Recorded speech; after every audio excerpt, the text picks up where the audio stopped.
একেই বলে ধুলিস্বাদ। রবীন্দ্র জাদেজার এই লুটোপুটি খাওয়া আর কাইল ভেরেইন মার্করামদের উল্লাসে মেতে ওঠা অনেকটা সাউথ আফ্রিকার কাছে ভারতের নাস্তানাবুদ হবার প্রতীকী ছবি। আগের দিনই প্রোটিয়া কোচ শুক্রি কনরাড জানিয়েছিলেন ভারতকে পায়ের তলায় রাখাই ছিল তার পরিকল্পনা। তবে কি সেটাই গুয়াহাটিতে কাকতালীয়ভাবে ফুটে উঠল? কথা হলো হারেরও তো একটা ধরন আছে, কিন্তু তাই বলে নিজেদের ইতিহাস সর্বোচ্চ 408 রানের ব্যবধানে হারতে হবে? শেষ দিন মাত্র 3.5 ঘন্টাতেই ভারতের খেল খতম। এই লজ্জা গৌতম গম্ভীর কোথায় লুকাবেন?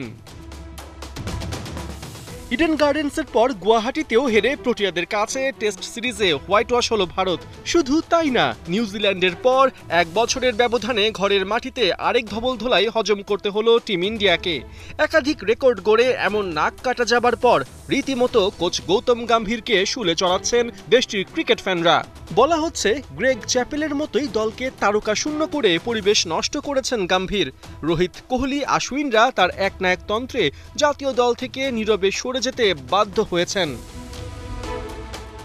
ম্যাচ শেষে তাই সমালোচনার তীক্ষ্ণ বাণ সামলাতে হয়েছে টিম ইন্ডিয়া কোচকে। এই হারের মধ্য দিয়ে জাতীয় দলে তার অধ্যায় অবসান হচ্ছে কিনা এমন প্রশ্নের জবাবে গম্ভীর বল ঠেলে দিয়েছেন বোর্ডের দিকে। তবে সব দায় যে তার নয় সেটাও মনে করিয়ে দিয়েছেন চ্যাম্পিয়ন্স ট্রফি, এশিয়া কাপের রেজাল্টও তার হাত ধরেই এসেছিল। তবে এসব অতীতে কি বর্তমানের দুরবস্থা লুকায়? ঘরের মাটিতে যে স্পিন দিয়ে প্রতিপক্ষকে নাচাতো ভারত, এবার সেই স্পিনেই ভারতকে নাচিয়ে গেল সিমন হারমাররা। গুয়াহাটিতে একাই সিমন হারমার তুলে নিয়েছেন 9 উইকেট, অন্যদিকে ওয়াশিংটন সুন্দর পেয়েছেন একটা। অথচ এই ওয়াশিংটন সুন্দরকে প্রাধান্য দিয়ে আশ্বিনের সাথে দূরত্ব বাড়িয়েছিলেন গম্ভীর, যার জেরে গেল বছরই অ্যাডিলেইডে অবসরে চলে যান এই স্পিনার।